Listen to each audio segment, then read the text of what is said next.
It's Reier on YouTube. It is a Tuesday morning, January the 13th, 2026, right at 10 a.m. Eastern, 9 a.m. Central. Back with you on the channel. We were here yesterday with TR in the AM. 2 days in a row.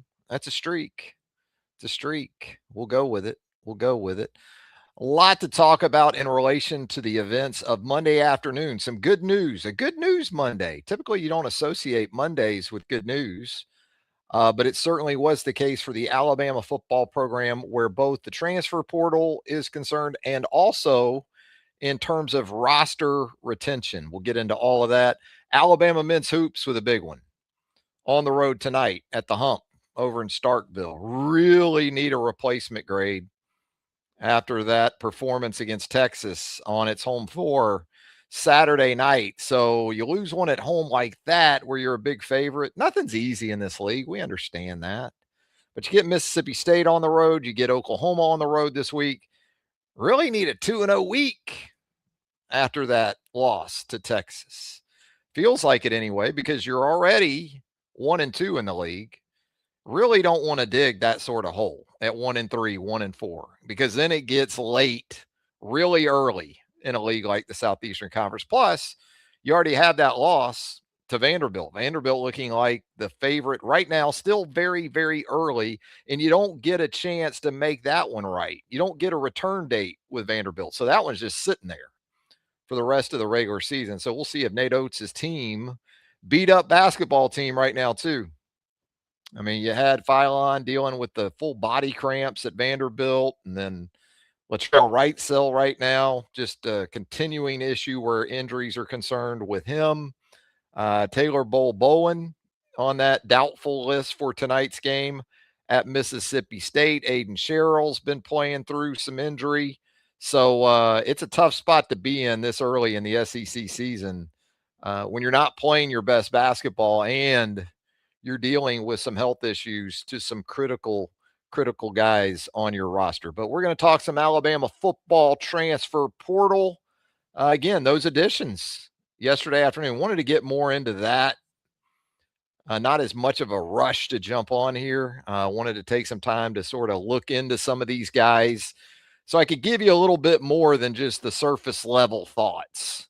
And we'll start with Ty Haywood, the offensive tackle transfer from Michigan. True freshman in 2025. See some Cam Robinson in this guy, watching him, going back to his prep tape. 6'5", 315-ish is what he was listed by Michigan.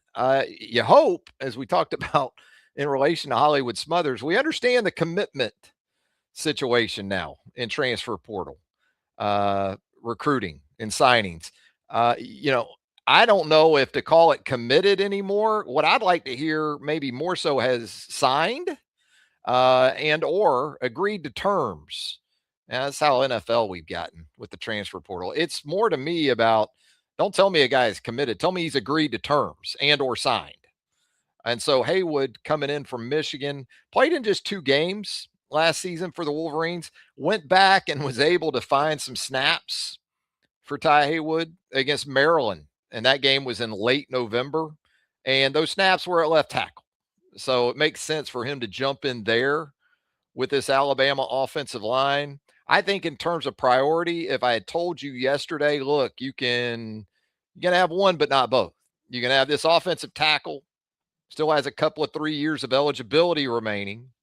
Does that even matter to you anymore? Does remaining eligibility, when Alabama brings a guy in, hey, this guy has still got 2-3 years of eligibility, does that matter? Or are you just at the point now where you're looking at like, well, let's just hope we get through 2026 with this guy? But in terms of priority of what Alabama needed with this sort of revamp or rebuild of the offensive line, you probably would have taken Ty Haywood over Hollywood Smothers.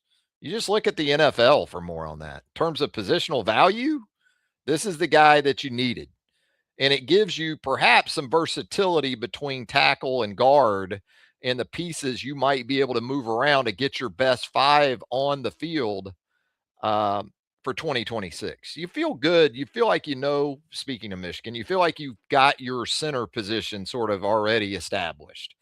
And this is a guy in Haywood that has spent time with your center at a previous stop. So there should be some continuity from that standpoint. Interesting, you go to Michigan really for two positions that are most important to an offensive line: center, left tackle.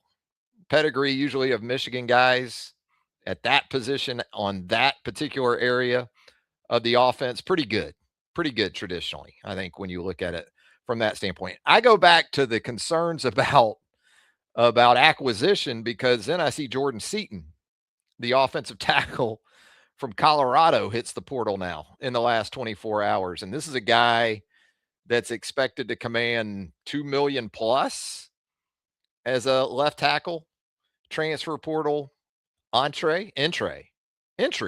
How about that for Jordan Seaton? Now, Jordan Seaton started for 2 years, so should be a little bit different in terms of valuation, but it speaks to, again, the importance of having that kind of guy at that position. Now, Jackson Lloyd, obviously still in this. Michael Carroll, again, how Alabama goes about sorting through all this to get its best five on the field, I think will be very interesting to watch play out. And Alabama's not done, I wouldn't think, in terms of the transfer portal and some of the candidates that are still out there for offensive line. You need 7 guys, at least. You need 7, preferably more like 10. So you can go into game weeks feeling really good about the 7 or 8 you have available, because you're going to have injuries. You're going to have ineffective play. You're going to have competition that, when you're going through this sort of rebuild, it's probably going to take you well into fall camp, maybe into the season, to sort of figure some of these things out. You don't want, for me anyway, you don't want another situation like last year where you're rotating 7 or 8 guys in a game. Maybe that's going to be a thing. I don't know. But again, you like the versatility that it gives you with Ty Haywood. I thought in that game against Maryland, limited snaps, certainly looks the part at the position, was considered to be a highly coveted guy coming out of the high school ranks. So nice pickup for Alabama. We'll get to the show chat coming up here in just a little bit. I see some of this. Donald Andrews, our pal, checking in. Shane Bland says Haywood, if nothing else, OL competition depth. I think they're counting on more than depth from Haywood. What you don't know about Jackson Lloyd is the physical development, because when I looked at Jackson Lloyd and the little bit we saw him in 2025 as a true freshman, that was pretty obvious that he still had some ground to cover physically. And if he does that, you feel good, I think, about 3 tackles. Michael Carroll at right tackle, I know he's been asked about that in terms of guard tackle. I tend to think that most of those guys, if they have the choice, it's going to be tackle over guard, simply because when you're thinking about big picture and you're thinking about the National Football League, guards have come on. Centers and guards have come on in terms of value, it feels like, but still, that line starts at the tackle position. Donald Andrews chiming in here says, Travis, like you said yesterday about these guys entering the portal late, big money. Yeah, it's not the dumbest thing to do. Kind of let that first wave go through, and there's still going to be big buyers out there, because they can't all get the same coveted guys. And then you come in late, and then you got all these teams basically coming for you. It seems like Seaton maybe taking that approach as well. Hey, so more of the portal talk from yesterday, and I want to get back into that because it takes us into, golly, get organized here. Takes us into Noah Rogers, the NC State transfer. So you did get an NC State transfer, it appears. Wasn't Hollywood Smothers, but Noah Rogers was a highly ranked guy coming out of the high school ranks. Originally went to Ohio State before coming back home to Raleigh to play for the Wolfpack. There's that viral clip of Noah Rogers hurdling a would-be tacker in the Gasparilla Bowl last month. That game against Memphis showed you he's got some twitch on that play. Kind of like the C.J. Dupree hurdle. Remember C.J. coming to Alabama from Maryland a couple of years ago? Had that hurdle clip that was very popular. When you look at Noah Rogers, I think one of the first things you want to find out is he a true X? Is he a true outside guy? I think he is.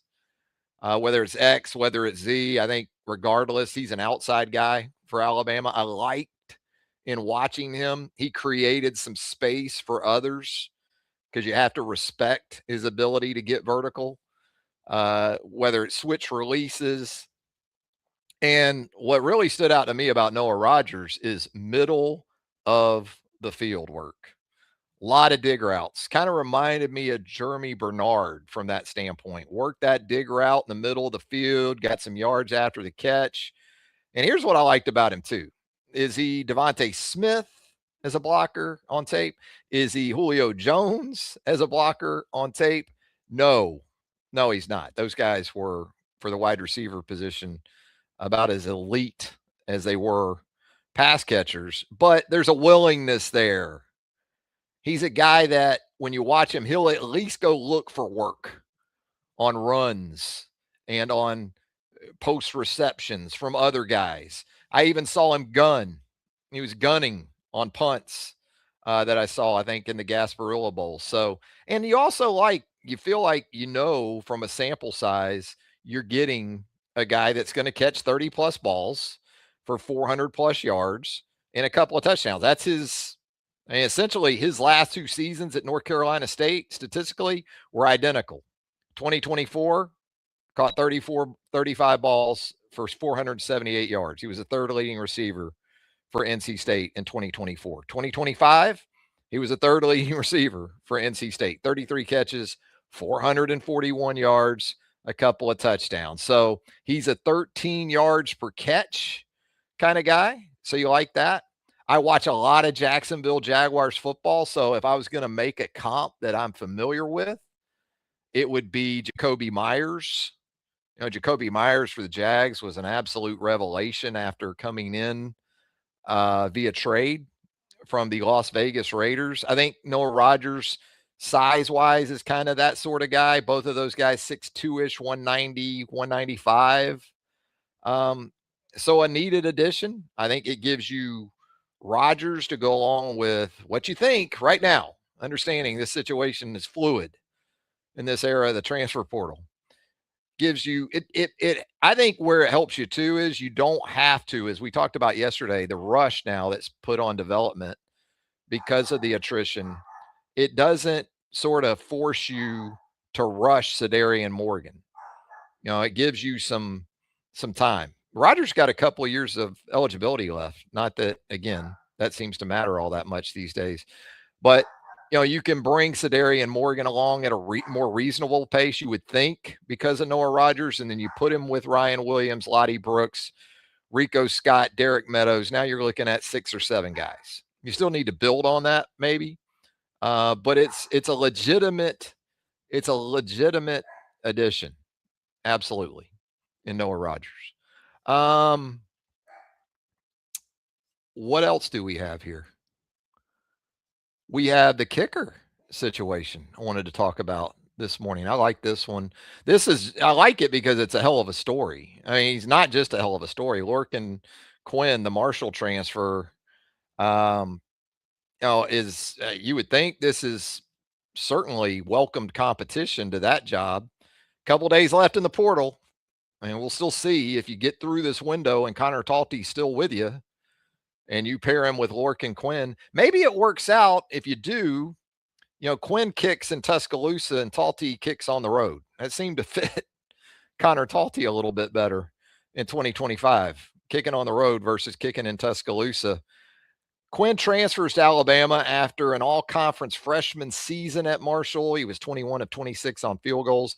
I like that he was at a very high make rate from 40 plus, including 4 of 6 from 50 plus yards. He's just an amazing story because this is a guy who played Gaelic football over in Ireland, and that consists of free kicks. So there is some carryover to American football kicking, but he didn't start kicking American footballs until 2024. He entered a competition. This is all from an interview with him via the Marshall Sports Information Department. Quinn entered a kicking competition a couple of years ago in hopes of winning tickets to an NFL game. He didn't win the competition, but got noticed by a kicking coach. It's a guy that was doing road work in Ireland. before enrolling at Marshall at the age of 24. His first ever field goal attempt in American football was this past season, and he drilled a 50-yarder. So again, he has that ability to get there from distance. Watching him, it's easy power too. It's not a guy that you get the sense is really having to work hard to get it there from distance. It's pretty smooth, pretty easy. I like that he has that athletic background with the football he played previously over in Ireland, 6'1", 190. So he has that sort of athletic ability and the strength and the torque to get it there from distance. Should be interesting to see how this plays out with the kickers. The more the merrier. And we talked about Adam Watford coming down from UNA in terms of the punting situation. Really good 2025 for North Alabama. So Alabama addressing snapper, kicker, and punter in the portal here in the last week or so. You'll love to see it. Kickers matter too. Punters matter too.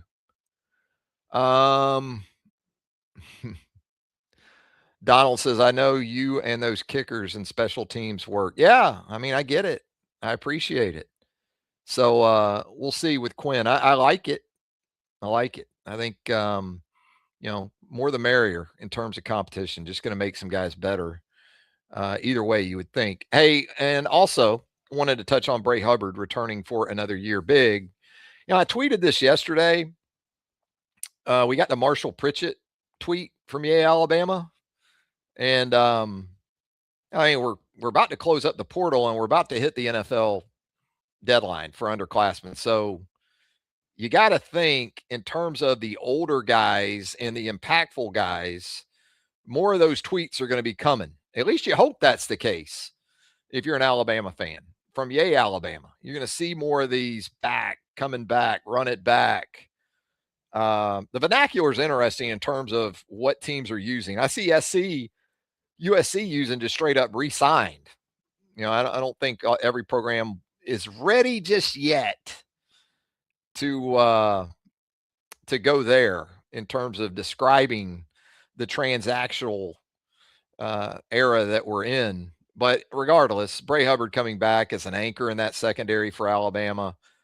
And he's big in terms of taking the football away. He's shown that the last couple of seasons. He's also effective as a blitzer. He's also played some of that money position, or what I call the money and the dime. So you're getting more than just one guy. You're not just getting a posted up safety or a box safety. You're getting a guy that truly understands Kane Womack's system, can help people get lined up, can help make calls back there from the safety position, kind of run the show back there. And then positionally, he's versatile. He's going to give you he can come down in the box. He can play middle of the field. He can come off the edge as a pass rusher. So that's big. When you start penciling in, and I emphasize that, penciling in secondary pieces, Xavier Brown, Dejon Lee, Red Morgan, Bray Hubbard. If that's 4 of your 5, and you feel that coming out of the portal and the NFL stuff, Keon Sabb's still out there. I think Ivan Taylor's a guy they really like. So when you think safety options beyond Bray Hubbard, Zay Mincy, we'll see how that works out. There are guys right now that make you feel good about that Alabama secondary going into 2026. I didn't touch on this guy yesterday either, and I meant to. I screwed this up. Really wanted to talk about Mercer transfer Carmelo O'Neal. So since we're talking secondary, just an intriguing addition at 6'4", man.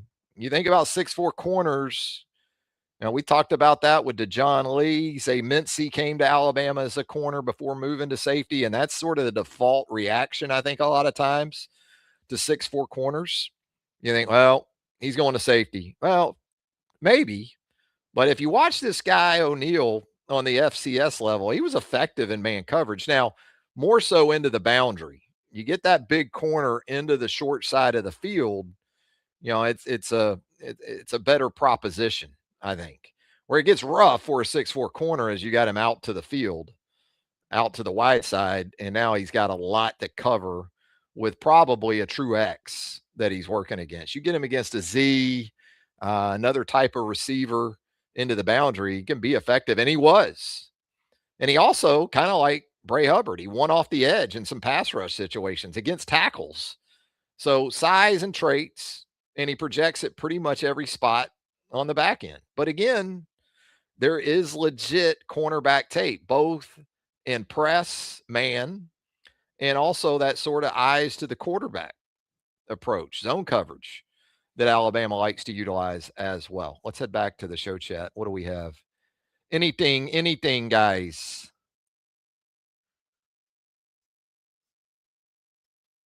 Donald says secondary is probably the position this staff has done the best job with recruiting and developing. I would tend to agree with that. You know, they've played a lot of people, that's for sure. No doubt about that. I thought Damani Jackson in year 2 wasn't what he was maybe in year 1. Or maybe he was, and the book got out there. And you know, they get tape, these opponents, and they figure out ways to go against you. So, but yeah, I'd say for the most part, recruiting, I think the evaluation process, they pretty much hit on it. So that gives you some comfort too, I think, where Carmelo is concerned. I would say too, you know, in some of these situations, yeah, you want to go out and get the best available player, regardless of, you know, eligibility left or those type of things. But it's really kind of like what we've seen in college basketball. And I think Indiana's a prime example of this. The goal is to get as old as you can get with the guys maybe that you bring in from the grassroots um, stream, i.e., high school recruiting, those type of things. It's harder than ever to do that. But man, if you can get old and stay old, that's where you can have a real advantage. I know there's a lot made of, well, Indiana only has 3-star guys, but you know what they have? They have some old dudes on that football team. And if you don't know the difference between a 24-year-old and a 19-year-old, you've probably never been in a tavern brawl. There's a difference physically and mentally. And so it'll be interesting moving forward, though, because the COVID guys and the COVID eligibility years, you got to think that the 6th and 7th year guys are going to dry up. I mean, we'll see how it plays out with this Pavia deal, too, that's still in the courts, because I know Joey Aguilar and Tennessee are still holding out hopes of that. But man, this era, just 6th and 7th year type of guys, it's kind of been like unlike anything we've seen in college athletics. Shane chiming in here says, get the balla from Eufaula. I should have trademarked that. Signed, looking for another edge rusher. Yeah, I would think so, Shane. You know, you went 50% in terms of retention of your top 4 guys from 2025. Justin Hill, and you think Yanzi Pierre coming back. See, Pierre and some of these guys, I think you're going to know in the next day or so, because it's January the 13th right now. And as this portal and the NFL stuff comes to a close, I'm sure Yay Alabama is, I don't know if Yay Alabama's sitting on them, though. I mean, I think there's still some serious decision making that's being done. And, you know, with the back channeling, with the portal and what's available to guys perhaps like Pierre of value. I mean, you saw Quay Rusal, and I said this from the start, regardless of whether or not Quay Rusal and his time at Alabama sort of lived up to it, there was still going to be a big market for both him and his pal, James Smith. And we saw yesterday, they both land. They didn't exactly land at Murray State, you know. They're both going to Columbus and Ohio State. But sure, not that I think Alabama just let Quay Rusal walk, but I'm sure in terms of pecking order, Pierre had pushed himself, I would think, to the top of that list at the Wolf position. So again, get ready for those Yay Alabama texts, tweets, I guess, instead.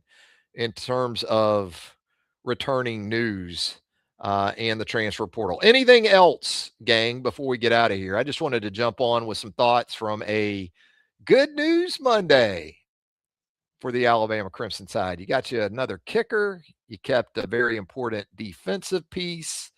You added a potential playmaker. Well, you added a documented producer in Noah Rogers from NC State and Ty Haywood, solidifying some things for that offensive line as it continues to come together. If you guys are good, I am too. Yeah, what else we got? That's it. I think Shane got his in. Doug Donald got his in. And so we are an absolute wrap for a Tuesday morning. Thanks again for tuning in. If you haven't subscribed to the channel, go ahead and hit that subscribe button. Hit that notification bell. That way you're alerted to our content as it drops right here on Reier on YouTube. And if you would give us a thumbs up, a like, that would help us out tremendously as well. Have a great rest of your Tuesday. We'll talk to you again real soon, right here on Reier on YouTube. And so Travis Reier, thanking you once again. Until next time, so long, everybody.